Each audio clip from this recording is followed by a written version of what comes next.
Deliverable naman tayo ngayon. Ayan. At ito na mismo. Papakita muna ako sa kanila para kasama ako. Saan ka? Ay, nasaan ba ako? Nakakita. Balikin mo. Ayan, ito pala ako yan. Ano po? Para Alaman na tayo. Ito po mismo hindi lang tagapagsalita. deliverable units. Kapag po bumili po kayo rin sa OPA at ang kagandahan, marami na po units ang ginagawa. Kaya nagre-reserve ka pa lang. So ito, binil, sinasabi nila binil, madaling palitan. Na mapaayos ka agad at mapabilis ang turnover. Ganito po yung deliverable. Meron na po siyang binil tiles. Ayan. Ayan ang ganda. Ang lawa! So ito na po yung living area mo, dining area, ano na yung kitchen, countertop, at meron na rin siyang cabinet. At maganda ito yan. na po yung ating very spacious din po ang ating pong functional toilet. Ayan. At pasok tayo dito sa ating pong service area. Ito po yung service area nyo. At dahil po sa sinabi natin na 80 square meter ang kabuuan nitong opal, so meron ka pang space for the carport.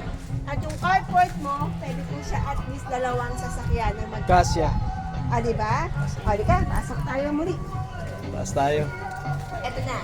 So mismo sa hagdanan, ganito na rin po ang deliverable. Meron rin siyang video tiles. Pasok na tayo. At ang maganda sa kanya, no? Marami din po siyang mga window. Para yung natural air and natural lights na pumapasok lang sa mga bawat room. So, ito po yung isang ating common room. Ayan. Ganda ang lawak.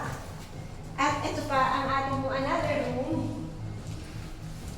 Ayan. O, diba? Meron din siyang bintana. At tanaw si Mount Arayat.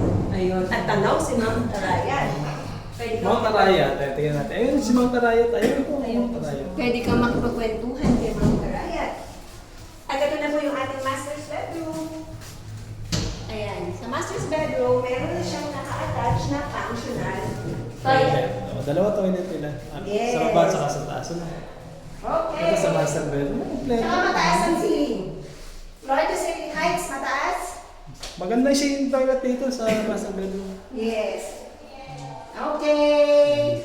Grab Ito the lang natin, opportunity yan. Built-in siya, to start built-in.